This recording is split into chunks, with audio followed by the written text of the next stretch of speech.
Imagine, what would your life be like if money wasn't something you had to worry about anymore? Have you ever wondered? Take a test. Picture it. Imagine right now what your schedule would look like tomorrow if you had all the time for yourself and the money to do whatever you wanted. Dare to dream. I know it's not the first time you fantasized about it, but imagine today that it is possible. Imagine simply living life, enjoying it every day, every second. That your decisions were not conditioned by a working schedule and by the red numbers on your checking account. Living in capital letters. But tell me, have you really thought about all the things you could do if you no longer had to worry about how to make ends meet? I'm not just talking about your house, your personal freedom, the lifestyle your family might have. I'm talking about doing a lot more. I'm talking about making a difference. Imagine that you no longer have to accept things as they are or be helpless to change them, because now you do have the power.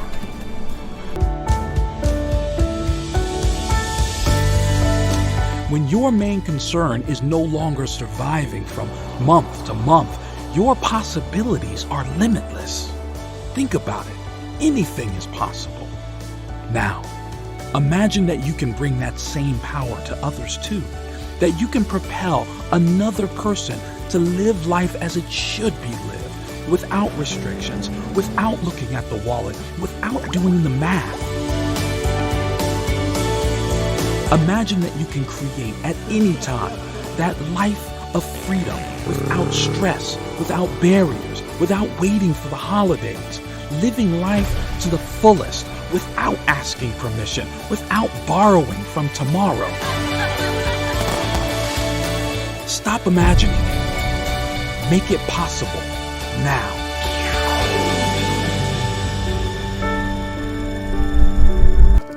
Imagine. I want you to look at something right now. Think of some major goal you want, or maybe it's one you're already working on and you have experienced a lot of setbacks, a lot of defeats. You've experienced a lot of disappointment. Maybe you've already given up. And maybe you just need a little fire, a little encouragement to get back in the game again. Here's what I want you to look at. There are winners, and there are losers, and there are people who have not discovered how to win. And all they need is some coaching. All they need is some help and assistance, just a little support. All they need is some insight or a different strategy, a plan of action to make some adjustments that will open up the key to a whole new future for them, that will give them access to the unlimited power that they have within themselves. That's all that they need. So what I want you to do is think about something you want for you, that's real for you, that's important for you, that will give your life some special meaning and power. And I don't even want you to say, I can do that. I don't want you to assume that. See, 5 years ago when I started out in this area, I would not have been able to make the mental leap that I would be up to where I am right now. I don't want you to begin to just psych yourself out. No. I want you to be able to say something to yourself that will enable you to maintain a level of integrity with yourself. That when you say this, even when you face tremendous setbacks, it will be a benchmark to keep you in the game, to keep you moving forward and experimenting and readjusting your strategy and your plan of action, continuously looking for ways to win. So what is that something? When you got an idea you want to move on, you might not have the money, you might not have the education, you might not have the support or the resources you need. What is that something that can keep us going, that will enable us to act on our dream? What's one of those keys that will begin to help us to discover the secrets to our dream? Here's what I want you to repeat after me, please, with power and conviction. Say, it's possible. It's possible. That's all I want you to do when you look at your dream. Just say to yourself every day, it's possible. Just say that every day to yourself, it's possible. Because what does that do? See, it begins to change your belief system. See, the way in which we operate, ladies and gentlemen, It's a manifestation of what we believe, what's possible for us. Whatever you've done up to this point, all that it really is a duplication, it's a reproduction of what you believe subconsciously that you deserve and what's possible for your life. Most people operate out of their personal history, out of their memory, things they have done, things they've experienced, things they've seen, things that they have observed. What I'm suggesting that you operate out of a larger vision of yourself. I want you to see yourself doing what you want to do, experiencing what you want to experience, having what you want to have, doing what it is that gives your life some meaning and value. Operate out of your imagination, not your memory. What do you say to those viewers that don't pursue their dreams and are locked in their careers because they are too afraid to take risks and pursue something meaningful? Well, the first thing I would say is, well, you should be afraid of taking risks and pursuing something meaningful. But you should be more afraid of staying where you are if it's making you miserable. It's like the first thing you want to do is dispense with the idea that you get to have any permanent security outside of your ability to contend and adapt. It's the same issue with children. It's like you're paying a price by sitting there being miserable. And you might say, well, the devil I know is better than the one I don't. It's like, don't be so sure of that. The clock is ticking. Yeah, and if you're miserable in your job now and you change nothing, in 5 years you'll be much more miserable and you'll be a lot older. But isn't it a luxury to pursue what is meaningful? Our viewers have mortgages, they have children, they have payments and loans. It's a luxury to pursue because we lack the resources. Well, I don't remember now, I'm not talking about what makes you happy. It's a luxury to pursue what makes you happy. It's a moral obligation to pursue what you find meaningful. And that doesn't mean it's easy. It might require sacrifice. If you need to change your job too, let's say you have a family and children and a mortgage, you have responsibilities. You've already picked up those responsibilities. You don't just get to walk away scot-free and say, well, I don't like my job, I quit. That's no strategy. But what you might have to do is you think, well, this job is killing my soul. All right, so what do I have to do about that? Well, I have to look for another job. Well, no one wants to hire me. It's like, okay, maybe you need to educate yourself more. Maybe you need to update your curriculum vitae, your resume. Maybe you need to overcome your fear of being interviewed. Maybe you need to sharpen your social skills. Like, you have to think about these things strategically. If you're going to switch careers, you have to do it like an intelligent, responsible person. That might take you a couple of years of effort to do properly. When you say pursue something meaningful, is it important to have a vocation? I think it's more important to have an ethos, an ethic. The world is changing faster than ever. What used to take decades is now taking years or even months. What you see right now is the illusion that people have had for many decades about the workplace being this secure place. We've seen our friends get laid off, we've been laid off, we've had our pay cut. People are overworked and underpaid. They seem to have less time and less freedom. They live under constant pressure. This is going to be forced. And so even if your employer loves you, they may have to cut you. There's something wrong that on Monday morning, the heart attack rate increases by 35%. Technology is accelerating, job security is declining. Like, everyone's whining about this old model, and I'm like, why don't you leave it? Look at all this over here, look at all this opportunity. Since so much of our lives revolve around our work and the way we make our living, many people are thinking there just has to be a better way. The biggest challenge facing our world today is not making money, is what are we going to do with all the displaced, unemployed people? People are afraid that they're going to make the wrong decision. People are afraid of the unknown. People are afraid that maybe I don't have the skills. Hey, sports fans, industrial age is over. It's dead. It's dying. That's why going to school to get a job is an obsolete idea. A steady paycheck is an industrial age idea.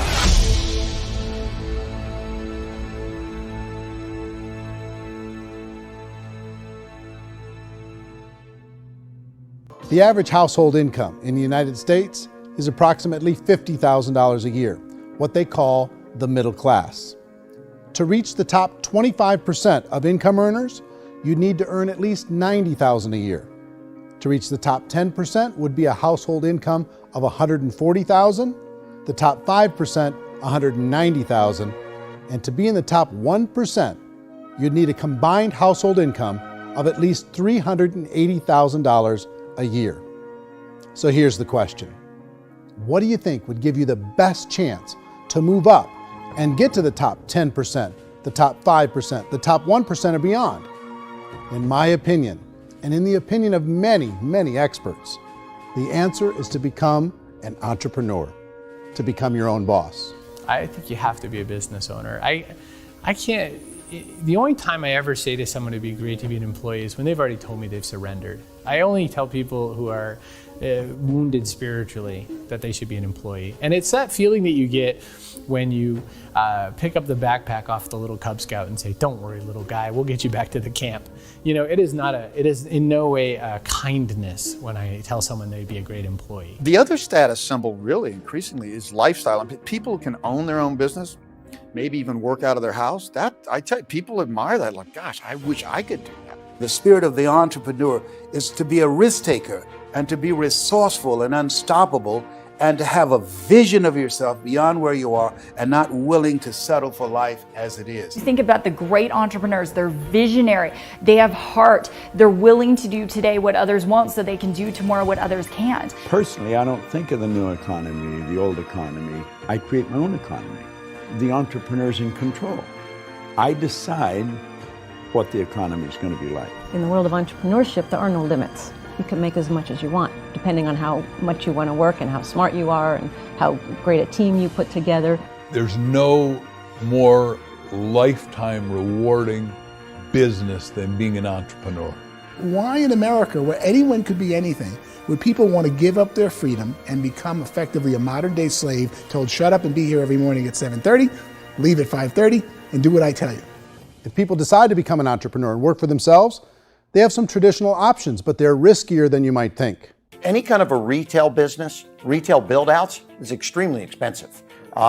Even just these small little yogurt stores where they're putting little yogurt machines and you get all the different flavors, you're spending $200,000, $300,000, $400,000 to open a yogurt shop. I would love to buy a Dunkin' Donuts, but it's $500,000 or so to start. I don't quite have that just in case money. Risk you can lose it all, and most guys do 2 or 3 times, and even big guys like Branson, because I'm such a fan of his, half his companies don't work. If you make $1 million, your problems are going to go. If you make $1 billion, your problems are really going to go. Just the opposite. You and I know when you're making $1 million, you got $1 million responsibilities. You make $1 billion, you got 1,000 times $1 million responsibilities. And most people say, I'd love to be my own boss. 70% of Americans would love to be their own boss, according to recent polls. But they don't know how to get there. Because what are you going to do? One, you could buy an existing business. If somebody's selling an existing business, you have to ask why. Usually because it's probably hard. It's probably not making as much money as they hope. 2, they could buy a franchise. A little less risk, proven system, but it's expensive to be able to do that. 3, they could start something from scratch. And that's where a lot of people feel like, I don't have the chops to do it. I don't have the money. I don't have the product idea. I don't have the expertise. I don't have whatever it's going to take to be able to get there, and I can't risk my family to do it. So, 4th, they could become an investor. A lot of people in this town invest to try and figure out a way, but you got to be pretty smart with that game too, right? Venture capitalists, who are the very best and most sophisticated in investing in new breakthrough businesses, make it on 1 out of 11. That means 10 out of 11 are mediocre or fail. Most of them fail. That's the risk there. An angel investor is lucky to get 1 out of 15 or 20. A business is a team sport. Like, I have to have accountants, I have to have engineers, I have to have system designers, I have to have sales, marketing, I have to have accounting, I have to have mission statements, I have to have legal and all that. The average Joe Schmo, even me, I go out there, I don't have the skills to put a business together. I think the bottom line for the 4 traditional options is they take money, sometimes a lot of it. They take expertise, and they take time. All of that adds up to just too much risk for most people. I bought a business from somebody else and it was a lot of work. And you start wondering, what did I just buy? Because I guess ultimately I own your email list and I just overpaid for it. People that start their own business, they spend a lot of money, they spend a lot of time, a lot of effort to get things started. And the more you invest on the upfront, the harder you typically work at it. I can tell you what the success rate is of a restaurant. What is it? They're crazy enough. About 90% of them fail. About 90%, in how quickly? year less. Wow. And if we're talking non-franchise, we're talking Sure. franchise, that's totally different. Yeah. But our students aren't getting franchise reps. You gotta invest big money. Exactly. And with someone like McDonald's, you've had to work with the company for a long period of time, really know the To even have a inside chance at investing $1 business. million. Have a chance, and it's a slim chance. What if there was a way that you had all the proven aspects, the comfort aspects, and you could still control your own life? What if there was both? In other words, you didn't have to create everything from scratch. You didn't have to be a super leader. All you had to do, what if there was a proven product already? You didn't have to create the product. And there's a proven system already, proven training already. Everything except an employer. That was the only thing that you didn't have. Do you think more people would be open to working for themselves in that environment?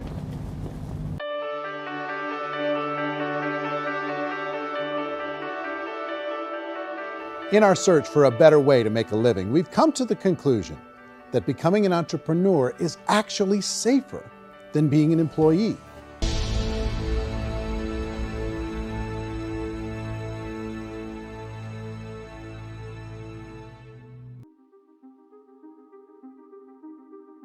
I think people really need to waken up to what's going to happen. And the question is, how is it going to affect you personally? What are you going to do personally? How is it going to affect your family? I would just be very prepared for what's about to happen. What you're aware of, you can control, but what you're not aware of will control you. And the more you're aware of what's going on, the more you can prepare for plan B. Just as a pure hedge, a defense mechanism, I think you need plan Bs. How are you going to generate income? Really, it's time to be more creative and figure out how you can generate more. If you were in a certain industry, you took a big hit, you're not to blame, because who the hell was under the impression we're going to be told to not go to, kids cannot go to school and shut down industries? You and I didn't know that. We've never been through this before. This was the first time. But if it happens a second time around and you stay in an industry that took a massive hit, then it's your fault. First time around, not your fault. Second time around, it is your fault. I would just be very prepared for what's about to happen.